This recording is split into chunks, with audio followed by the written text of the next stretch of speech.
I accidentally intentionally broke my stepdaughter's nose, and now life with my wife and stepdaughter might never be the same. Posted by you/prankuser2046. I know the title sounds bad, but please read and throw it away afterward, plus fake names. I, 38M, married Judd, 44F, a few years ago and acquired a stepdaughter, Abby, 14F, as a result.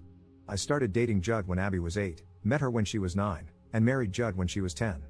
I'd say our relationship is okay, she doesn't act bratty toward me and respects me enough as her mom's husband. However, there is one glaring issue, her pranking nature. Abby loves to pull pranks. Some examples include hiding my car keys in a box with what looked like 100 dubs. I found them quickly because she failed to notice my keys had duct tape on them. Another time, she hid in the fridge, something I still find very weird, to scare the first person who opened it. Well, last Wednesday, I arrived home, and it seemed I was the only one there. Only my shoes were at the doorstep, and I even called out Judd's and Abby's names with no answer. This is somewhat normal, as Judd sometimes works late and Abby stays at school for extracurriculars. So, I played around with my dog, a German Shepherd and Husky mix, for anyone who might ask, for a bit and then decided to relieve myself. When I got to the bathroom, I noticed that the window cabinet was open. I thought nothing of it at first and unzipped my pants, but then I saw a shadow behind the shower curtain. I thought the worst and immediately punched the figure behind the curtain. Well, as everyone may have guessed from the title, it was Abby.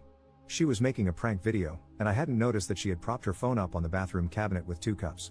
I'm not going to lie, I didn't hold back. I punched her as hard as I could. Her nose looked broken, and when I realized it, I flipped out, and so did she.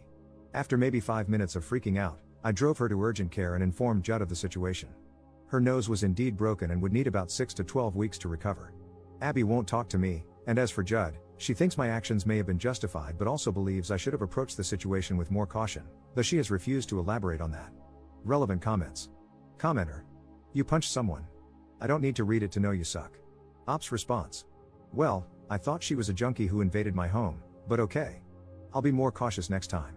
Enlighten me, what steps should I take next time? Commenter 2. Good lord. Abby's incredibly lucky, Op. It could easily have been a baseball bat instead of your fist, or worse. And if she pulls this kind of crap elsewhere, and since she loves to pull pranks, I assume she does, God only knows what could happen to her. I'm looking forward to Judd's enlightenment on what you should have done after calling out and confirming the house was empty, only to find someone hiding inside. From Judd's response to the incident, I suspect she enables Abby's pranking hobby and probably finds it cute and creative. It's not. Commenter 3. Op, it may be worth showing your wife this thread. She needs to understand exactly how dangerous your stepdaughter's pranks are becoming. Update 11 days later. Well, this blew up big time. Let's address a few things. Abby's pranking nature isn't just focused on me, she has pulled pranks on her friends, the neighbors, and at school. The school has called Judd several times about this, as they have resulted in mild vandalism. The refrigerator prank, she was 11 when that happened, not a grown teenager. It was a brand new and very large fridge that my uncle bought and showed off to everyone.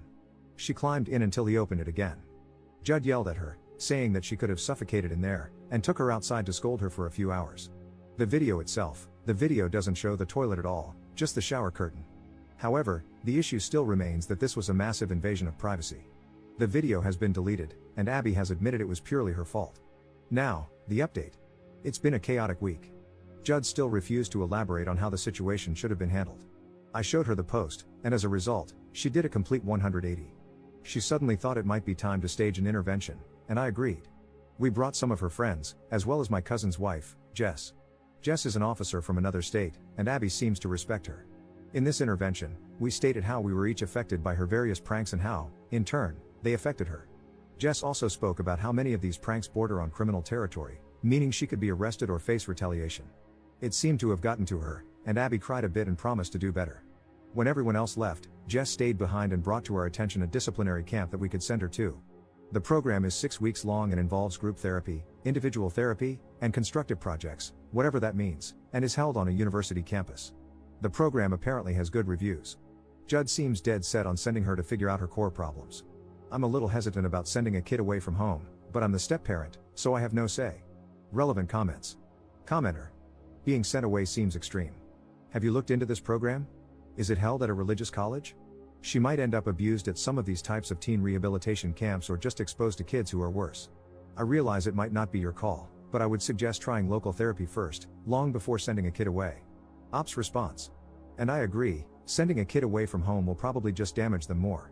But Judd seems intent on dishing out the harshest punishment immediately, thinking that this will nip it in the bud. Or she doesn't want to be seen as an enabler. She changed her opinion really fast when I showed her the original post. Op adds an edit to his post. Okay, I swear Judd must be following my posts because now she's taking back what she said and is now thinking about doing what I and you fellow Redditors suggested in the first place, weekly therapy. So, we agreed that I'm going to find a therapist and front the bill for it since she didn't take this seriously in the first place. Commenter 2. Wait, why do you have to pay for her kid's therapy when she didn't take her behavior seriously? That doesn't make sense. Op's response. Because she doesn't know how to find therapists, she just wants to send Abby away. Commenter 3. Hasn't she ever heard of Google? Sounds like weaponized incompetence. Op's response. The program is free. Jess said that she could enroll Abby for free, which most definitely played a part in Judd wanting to send her there. Second update 7 months 2 weeks later. Well, it's been about 7 months, and there have been a few developments. Let's address some more things before getting into that. Up until recently, I've still been getting DMs asking why this brat is still in my house, why I'm friends with Jess, and why I named my wife Judd in my posts. I was drinking when I made my first post. I saved a draft and went back to it after sobering up for a few hours, fixing a bunch of grammatical mistakes, but clearly, some got overlooked, and it just stuck. I was planning on calling her Judy. Jess and I are not friends. She is married to my cousin, with whom I have a good relationship, as well as with their 2 daughters and Jess's daughter. Jess has a serious problem with boundaries. As for why Abby was still living with me, you have to understand, I, her stepfather, broke Abby's nose. If word got out, it would look really bad. I would be seen as an abuser and might have even been arrested. Several comments pointed out that I should have saved that video for my own safety. I was pretty much going insane at that point, and my wife thought nothing of it, believing I should have just let it go until I showed her my original post. Honestly, I wanted to keep the intervention we had small and not involve her friends because I felt they didn't need to know about it. I just wanted her grandparents and Jess to show up, but I was convinced otherwise. So, the update. We decided to send Abby to weekly therapy. We agreed that I would find and pay for it, and if it worked, my wife would reimburse me. It did work. Abby improved a lot, and she realized how much damage she had done and is working to improve things. She even started doing volunteer work, which I didn't think she would do. She has apologized profusely, realizing how disgusting her prank was. She also deleted her TikTok account, claiming that's where she got all the ideas from. We decided to get her a new smartphone for her birthday 3 months ago as a reward for the improvements she made. We had taken away all smart devices as punishment. I don't think I mentioned that before. As for me and my wife, I gave her an ultimatum. Since therapy worked for Abby, it was time for us to go to couples therapy, or we would separate. We had been having problems even before this whole incident, and now it kind of had to be forced. For the past 2 years, we've been living more like roommates, and her enabling behavior was finally causing things to fall apart. She reluctantly agreed. It ended up being short-lived. During our sessions, she talked about how I blow things out of proportion and that I went too far by posting the incident online. She revealed that she had been following my posts, which is why she changed her mind about the camp. Our therapist then asked us both if we loved each other. I was honest and said yes, but it was becoming difficult. My wife, on the other hand, said she was in love with the idea of me. I needed a minute to process if I had heard that right, and she went on about how I was apparently a catch. I was younger than her, had a stable job, and owned a house, and she thought my loyalty was a bonus. I don't know why, but I asked her if she had cheated on me, and she said no. But it didn't matter, she had just revealed that she settled for me. I filed for divorce 2 months ago. We had a prenup, so things are going smoothly, aside from her erroneously claiming some jewelry as hers. But my lawyer believes it should be finalized within 1 to 2 months. So, my soon-to-be ex-wife has moved out along with Abby. My dog misses them, she just sits by the door, waiting for hours for them to come back. My soon-to-be ex-wife is not happy about how things have progressed. She's been calling me a spineless bastard who couldn't just tolerate how things were and has been telling that to anyone who will listen. But behind closed doors, she's been blaming Abby for the divorce, claiming it was her behavior that caused it. I know this because she has been calling and texting me semi-regularly. Abby is living with her grandparents now because apparently, her mother can't deal with her. I actually like my in-laws, they're really good people. They've apologized for their daughter's actions and even offered to reimburse me for Abby's therapy sessions. They told me they were going to take care of Abby because it seems her mother has finally lost it. I spoke with Abby and assured her that this wasn't her fault. Chances are, we were going to divorce regardless. She then told me that she didn't want me to leave and that I was the closest thing to a father she ever had. This surprised me. I never really saw myself as a parental figure for Abby, I only did the bare minimum.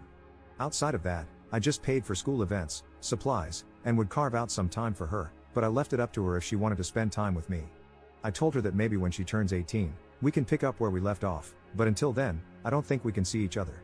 Her mother would definitely try to keep her away from me, and honestly, I need some time away from Abby as well. Things are so quiet at home now, It's relaxing. So, there you go. I don't even care if my soon-to-be ex-wife finds this post. Relevant comments. Commenter.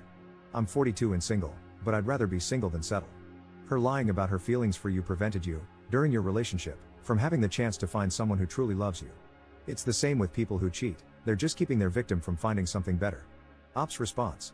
Therapy has been a godsend for me these past 2 months and has helped me process some of this stuff. Call it naivety, but maybe I was ignoring the red flags because my last serious relationship was when I was 25, and I did miss that time of my life. Commenter 2. I figured this was where this was headed. Good for you. You deserve better, Op. And congrats on being smart enough to get a prenup. Op's response. You know, when I brought up the prenup, she was hesitant and it took about 4 months to get her to sign it. I guess that alone should have screamed problems. Commenter 2. The whole if you love me, you will risk half your material possessions and money on the off chance that I am telling you the truth that I love you doesn't fly anymore.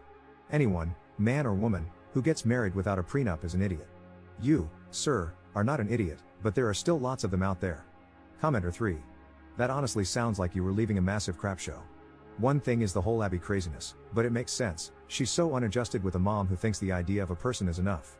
In general, I've heard a lot of my female friends say they're settling with their partners.